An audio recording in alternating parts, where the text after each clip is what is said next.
Christiana. I'm not sure that we've ever managed that you get to the very end of a day, as Christiana says, in this room for 6-7 hours, and you don't want it to end. You just sat there thinking, I just wanted to just keep hearing more. It's absolutely brilliant. Thank you so much. I'm going to try and just wrap up quickly. I know that it's a long weekend and everyone wants to get away. And there's a hope to just try and say, okay, well, let's make sense of what we heard, having taken on quite such a huge subject, growth in a disrupted world. And I suppose I wanted to say 2 worrying things and 1 potentially good one. When we started today, I couldn't work out how you were going to marry the idea of thinking about growth and the just long list of disruptions in the world. And it seems as though there is a way of seeing it quite clearly, which is we live in an age when our politics is in competition with our prosperity. That if you listened to some of the comments we had at the start of the day, and it was General Petraeus who made this point, not just that geopolitics is back, but that geopolitics is back with a vengeance. It's the ferocity and aggression of geopolitics in the way in which it's affecting our economics.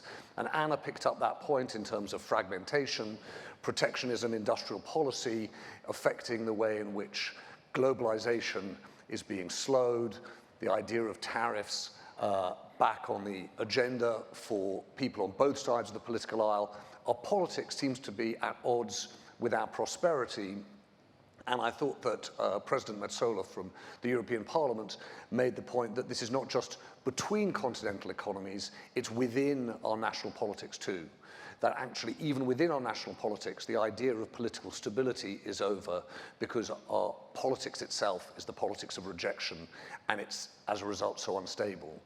And the whole thread of, if you like, my kind of generation, which was around opening up of global markets, of easing economics, of improving prosperity, seems to be taking a real knock because there is this overwhelming idea of economic sovereignty, economic autonomy.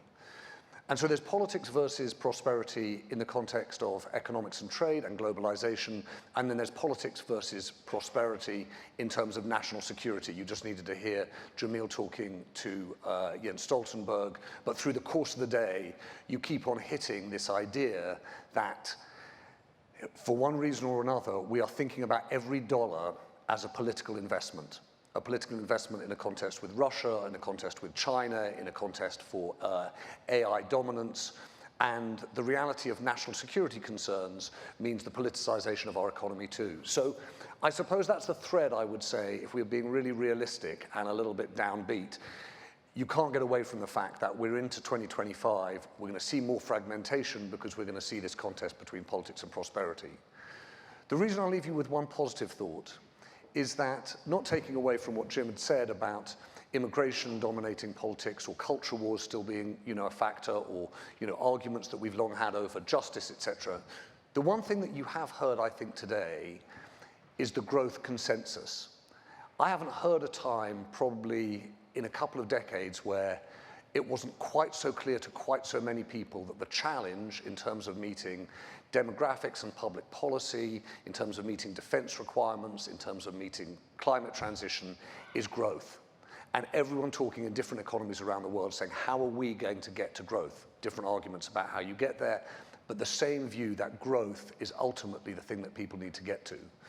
And I'll just pick up on 2 points here. One was, actually, we had an amazing collection of central bankers either present or past, from Spain, Mexico, Germany, the Netherlands.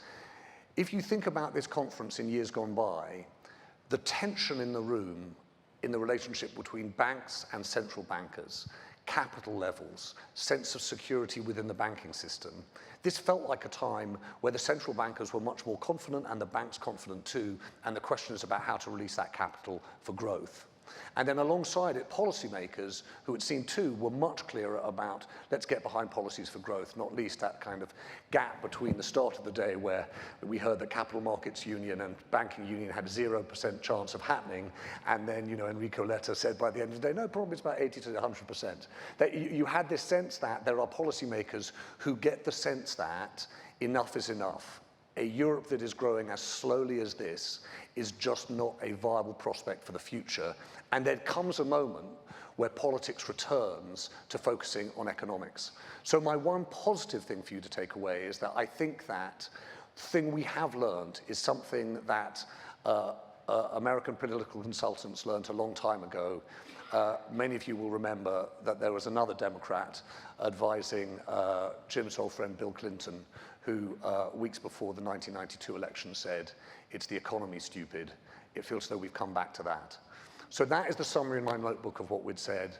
I should say one other thing. I always come into this room thinking, how are we possibly going to see the world in a place that is entirely windowless? How is it in this dark space we're going to hear anything or learn anything? And the reality is because there's an amazing group of people at Santander who pull together some, as Jim said, of the smartest, most interesting people in the world.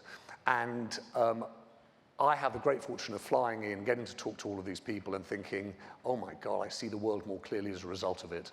I hope you felt the same today too. That wouldn't happen if Manolo and Barbara and George and Cecilia and Raquel and Theo didn't spend an enormous amount of time calling people, cajoling them, twisting their arms, encouraging them, promising the great delights of Madrid. So please join me in thanking their team at Santander for making it possible for us to hear from all the people we heard from today. Thank you very much. Thank you very much.